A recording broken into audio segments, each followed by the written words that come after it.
보시는 차트는 바이낸스 거래소 기준 비트코인의 일봉입니다. 최근에 비트코인을 비롯한 암호화폐가 거의 폭락 수준으로 하락을 했습니다. 고점이 64,918달러이고 5월 22일 늦은 밤 현재 가격이 38,148달러이므로 고점 대비 약 41%가 하락하였습니다. 그러다 보니 최근에 암호화폐 투자에 뛰어들어 원금 손실을 보신 분들이 많습니다. 특히 시장이 24시간 열리다 보니 노심초사하는 마음으로 밤늦게까지 시장 상황을 주시하게 되고 그러다 보니 정상적인 사회생활이 어려울 정도입니다. 그래서 2017년에는 비트코인이 어떤 상황에서 어떤 움직임을 보였는지 제가 아는 범위 내에서 간단히 설명을 드리고자 이 영상을 만들었습니다. 2017년이나 2021년이나 대세 상승기라는 점에서 비트코인이 매우 유사한 흐름을 보이고 있기에 도움이 되리라 생각합니다. 비트코인은 2017년 1월 1일에 약 1000불에서 시작을 했습니다. 꾸준히 상승을 하던 비트코인이 두 번에 걸쳐 큰 하락을 하게 됩니다. 그 이유는 비트코인 캐시의 하드포크 그리고 중국발 규제였습니다. 비트코인은 2017년 8월 1일 하드포크로 인해 비트코인과 비트코인 캐시로 쪼개지게 됩니다. 비트코인은 처리 속도가 느립니다. 그래서 비트코인을 결제 수단으로 사용하기 위해 거래 속도를 빠르게 하고 수수료를 낮추자는 비트코인 캐시 진영과 비트코인 프로토콜을 변경하는 데 반대하고 나카모토 사토시의 백서를 충실히 따르자는 비트코인 진영으로 나뉘어 다툼을 합니다. 비트코인 캐시 진영의 대표주자는 중국 최그룹계의 큰손인 우지안과 비트코인닷컴의 로저 버였습니다. 결국 이 두 그룹은 합의에 이르지 못하고 하드포크를 하게 됩니다. 하드포크는 코인이 두 개로 쪼개지는 것인데요. 쪼개져서 여러 개로 갈라지는 모양이 포크와 비슷하다고 해서 하드포크라고 합니다. 그 이전만 해도 암호화폐는 하드포크에 대한 경험이 사실상 없다고 해도 무방합니다. 그래서 하드포크가 되는 과정에서 비트코인이 사라져버릴 수도 있다는 염려가 시장에 커다란 공포감을 자아냈고 투매를 불러왔습니다. 한번 생각해 보시기 바랍니다. 만약 주식시장에서 어떤 회사가 부도가 난다는 루머가 돌면 그 회사의 주가는 완전 폭락을 할 것입니다. 비트코인도 하드포크가 잘못되면 사라질 수도 있다는 루머가 돌았으니 주식시장에서 회사의 부도설이 돌 때의 공포감 정도로 생각하시면 될 것 같습니다.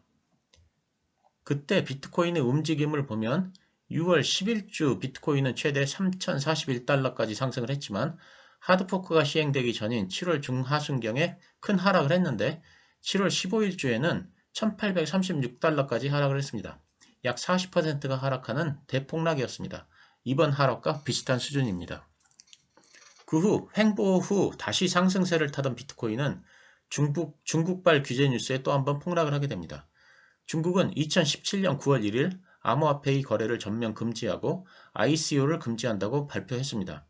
거래가 금지되니 중국의 거래소는 당연히 폐쇄가 됩니다. 이번 하락에도 중국발 규제가 큰 영향을 끼쳤는데 사실 체감하는 정도는 그때가 훨씬 더 강했습니다.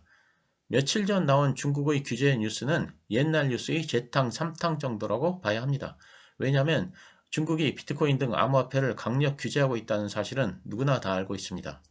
이미 규제하고 있는 것을 또다시 규제한다고 말로 더 한 번 더 한 것에 불과합니다. 하지만 2017년 당시에는 달랐습니다. 중국에서는 채굴도 활발했고 거래소도 활발하게 영업을 하던 시기였는데 갑자기 중국 정부에서 거래를 정지시키고 거래소를 폐쇄시켜버린 것이었습니다. 특히 비트코인에 대한 중국의 지배력이 가장 높은 시기였기에 시장에 미치는 충격은 가히 핵폭탄급이었습니다. 그래서 비트코인의 가격이 큰 하락을 하게 됩니다. 9월 첫째 주 최대 5,013달러에서 일주일 만에 3,209달러로 하락합니다. 무려 36%가 하락하게 된 것입니다. 하지만 이러한 핵폭탄급 악재에도 비트코인은 죽지 않고 다시 살아났습니다. 폭락 후 2, 3주 정도 지지부진한 조정을 거치다가 10월 7일주부터 본격 상승을 해서 대시세를 뿜어내게 됩니다. 보시는 차트와 같습니다. 이때 즉 10월 7일주부터 12월 말까지 이때가 바로 우리가 경험했던 코인의 상승기입니다. 많은 국민들이 이때 비트코인이라는 걸 처음 접하게 됩니다. 그래서 12월 16일주까지 상승을 했는데 최대 19,783달러까지 상승을 했습니다. 국내에서는 최대 2,700만원 수준까지 상승을 했습니다. 그런데 큰 조정을 겪은 후 상승을 했을 때를 보면 에너지 응집이 이루어졌음을 알 수 있습니다. 큰 하락을 겪은 상태에서 상승 반전을 하기 위해서는 굉장히 많은 에너지가 필요합니다. 그래서 암호화폐의 맏형격인 비트코인의 모든 에너지가 집중됩니다. 다시 말씀드리자면 큰 하락을 겪은 후에는 알트코인들은 정체된 상태에서 오직 비트코인만 큰 상승을 하게 됩니다. 그래서 비트코인 도미넌스가 상승하게 됩니다. 그래서 일정 수준 이상 비트코인 도미넌스가 회복된 후 시장에 에너지가 모이면 그 후 다시 알트코인들이 순환적으로 상승을 하는 사이클을 보여줍니다. 보시는 차트는 2017년 비트코인 도미넌스입니다. 1번은 비트코인 캐시 하드포크 때입니다. 하드포크 후 비트코인 도미넌스가 급격히 증가했음을 알 수 있습니다. 2번은 중국발 규제 발표 때입니다. 역시 규제 발표 후 비트코인 도미넌스가 급격히 증가했음을 알 수 있습니다. 그런데 2018년 1월 하락장에서는 그런 모습을 보여주지 못했습니다. 즉 비트코인으로 에너지가 모여서 비트코인이 상승을 가져오는 그런 모습을 보여주지 않았던 것입니다. 그래서 모든 코인들이 다 대세 하락기에 접어들게 됩니다. 지금 보시는 지점이 2018년 1월에 있었던 큰 조정 때의 모습입니다. 큰 하락 후 비트코인 도미넌스가 2017년 당시만큼 급격하게 회복을 못하고 완만하게 상승을 하고 있습니다. 왜 이렇게 완만한 상승이 나타나냐 하면 비트코인이 하락하는데 알트코인들은 더 하락했기 때문에 어거지로 비트코인 도미넌스가 올라갔기 때문입니다. 이런 식의 비트코인 도미넌스 상승은 의미가 없습니다. 암호화폐가 악재에 의해 조정을 받은 후 강력한 재상승을 하여 정고점에 도달하기 위해서는 반드시 비트코인이 상승하면서 도미넌스를 먼저 높여야 합니다. 결론입니다. 앨런 머스크의 말과 중국발 규제 등의 영향으로 암호화폐가 40% 이상 하락했습니다. 여기서 다시 상승을 할지 하락을 할지 투자자의 관심이 지대합니다. 2017년을 토대로 유추를 해보자면 다시 상승을 하기 위해서는 비트코인의 에너지가 응집되어야 합니다.